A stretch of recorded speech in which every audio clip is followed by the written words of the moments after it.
Budget को लेकर तैयारियां तेज। हिमाचल का बजट सत्र मार्च के पहले हफ्ते में।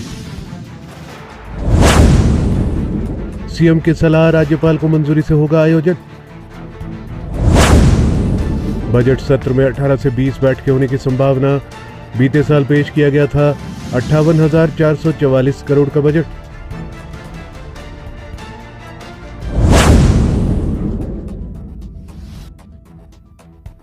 हिमाचल में कांग्रेस सरकार का तीसरा बजट सत्र मार्च में होगा। मार्च माह के पहले हफ्ते में सत्र का आयोजन किया जाएगा।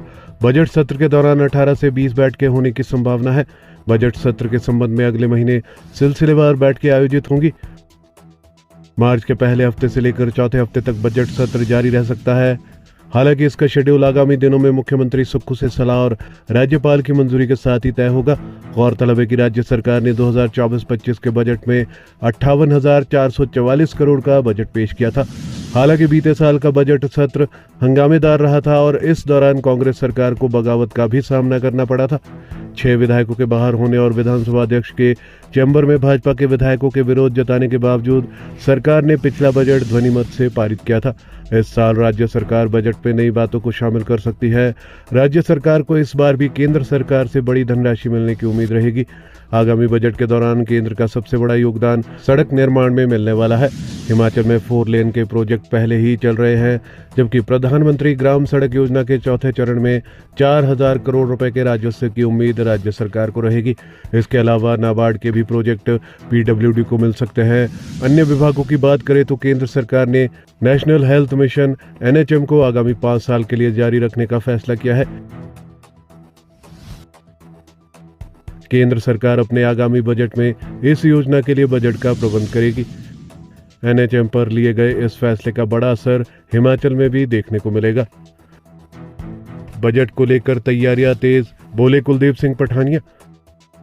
विधानसभा अध्यक्ष कुलदीप सिंह पठानिया ने कहा है कि बजट को लेकर तैयारियां तेज हो गई है। हिमाचल सरकार का तीसरा बजट सत्र मार्च के पहले हफ्ते में आयोजित होगा। इस दौरान 18 से 20 बैठकें होने की संभावना है। बजट सत्र की मंजूरी राज्यपाल से ली जाएगी। इसको लेकर सभी तैयारियां आगामी दिनों में पूरी कर दी जाएंगी। बजट सत्र के दौरान दोनों राजनीतिक दल अपने अपने तर्क रखेंगे और विधानसभा में हिमाचल प्रदेश का बजट पारित किया जाएगा।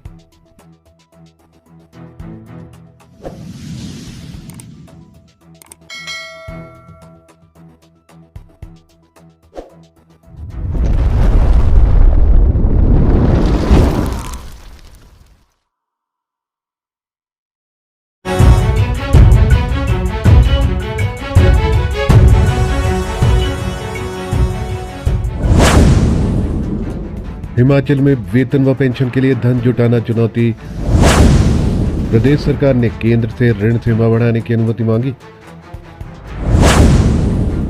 6200 करोड़ ऋण सीमा, दिसंबर तक सरकार ले चुकी है 67 करोड़ रुपए ऋण। हर माह की देनदारियों के लिए 2800 करोड़ रुपए की राशि अपेक्षित रहेगी। मासिक देनदारियों में मूलधन चुकाना भी शामिल।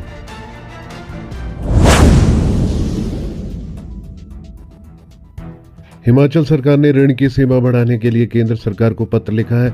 इसमें कहा गया है कि वित्त वर्ष की अंतिम तिमाही के लिए केंद्र सरकार राज्य को अधिक ऋण उठाने की अनुमति दे। वित्त मंत्रालय के साथ पत्राचार पर अभी कोई सार्थक उत्तर नहीं मिला है। प्रदेश सरकार दिसंबर तक 6700 करोड़ रुपए का ऋण ले चुकी है।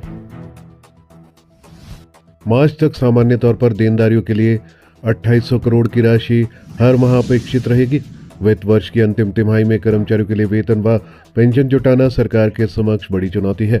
केंद्र सरकार ने हिमाचल के लिए ऋण सीमा 6200 करोड़ रुपए तय की है।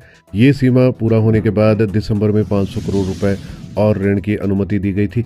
प्रदेश सरकार ने अब केंद्र को पत्र लिखकर और ऋण लेने की अनुमति मांगी है। इस पत्र में राजस्व घाटा अनुदान, RDG की घटती राशि, GST की गैप फंडिंग बंद होने व NPS का शेयर जारी न होने का तर्क दिया गया है। कोई समाधान न होने पर प्रदेश सरकार को जनवरी से मार्च का वेतन व पेंशन का भुगतान करने के लिए अन्य विकल्पों का सहारा लेना पड़ सकता है। सरकार ने दिया है तर्क। प्रदेश सरकार की ओर से केंद्र से किए जा रहे पत्राचार में तर्क दिया गया है कि 2021 में राजस्व घाटा अनुदान राशि लगभग 1100 करोड़ रुपए थी, जो 5वें वर्ष में घटकर 3,257 करोड़ रुपए रह जाएगी। इसके अतिरिक्त जीएसटी मुआवजा जून 2022 में बंद होने से 2500 से 3,000 करोड़ की राशि का नुकसान हुआ है। मासिक देनदारियों में मूलधन चुकाना भी शामिल। प्रदेश सरकार को हर माह 4 तरह की देनदारियों का वहन करना पड़ता है। इसमें कर्मचारियों का मासिक वेतन व पेंशन, ऋण का ब्याज और मूलधन का भुगतान करना शामिल है। कर्मचारियों के वेतन के लिए 1200 करोड़, पेंशन के लिए 800 करोड़, ऋण के ब्याज के तौर पर 500 करोड़ और कुल ऋण का मूलधन चुकाने के लिए 300 करोड़ रुपए, कुल 2800 करोड़ चाहिए। इस राशि के बाद विकास कार्यों के लिए पर्याप्त बजट की जरूरत रहती है।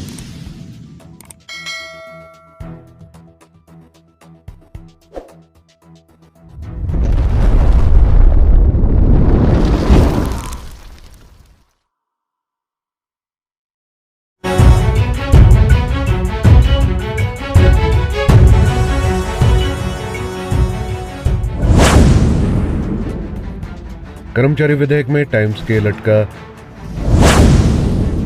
प्रारंभिक शिक्षा निदेशक ने टीजीटी के टाइम स्केल पर मांगी क्लैरिफिकेशन। कर्मचारियों के लंबित भुगतान के लिए सरकार से मांगा बजट। राज्य के टीजीटी कला संघ ने लाभ के लिए किया आग्रह।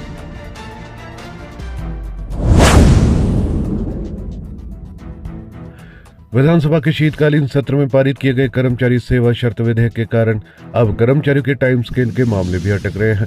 हालांकि अभी इस बिल को राज्यसभा से अनुमति नहीं मिली है और न ही ये कानून बना है।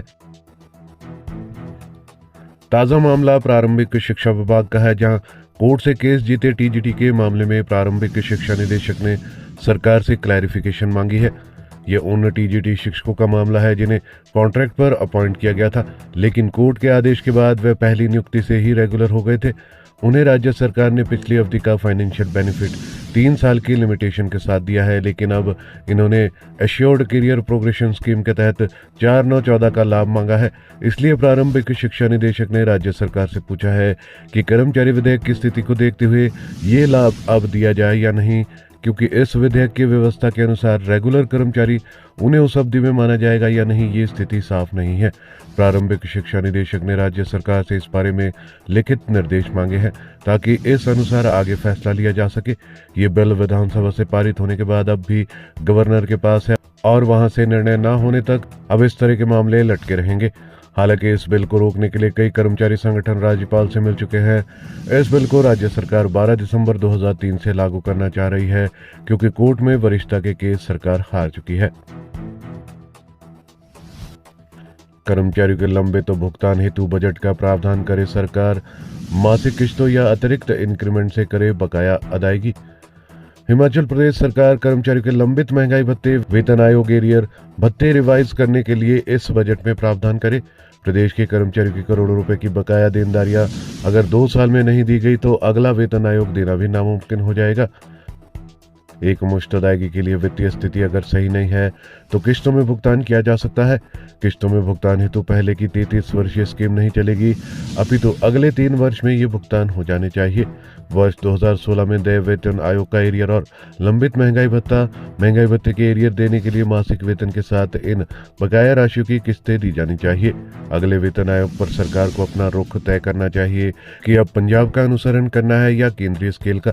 इसके अलावा वर्ष 2016 से चिकित्सा भत्ता और मकान भत्ता आदि बढ़ाना लंबित है, जबकि पंजाब वेतन आयोग ने इसको बढ़ाया है। चिकित्सा भत्ता पंजाब में 2 गुना है। हिमाचल में कर्मचारियों के लिए अगर वेतन आयोग एरियर के एवज में सेवा अवधि अनुसार अतिरिक्त इंक्रीमेंट का विकल्प मिले तो कई कर्मचारी उसे भी अपना सकते हैं। अगर कर्मचारी की शेष सेवा 5 साल से अधिक है तो उसका बकाया एरियर कितने प्रतिशत इंक्रीमेंट देकर सेवा काल में पूर्ण हो सकता है, ये देखा जाए और इस इंक्रीमेंट के लगने से राज्य सरकार पर मौजूदा समय में बहुत कम आर्थिक भार पड़ेगा, जबकि सेवा के साथ अदायगी पूरी हो जाएगी। महंगाई भत्ता प्रति माह 2% भी दिया जाए तो भी इस वर्ष लंबित डीए क्लियर हो जाएगा और कर्मचारियों के आर्थिक हितों की कुछ रक्षा हो सकेगी। ये मांग राज्य के टीजीटी कला संघ प्रदेशाध्यक्ष सुरेश कौशल और महासचिव विजय कुमार हीर ने प्रदेश सरकार से की है।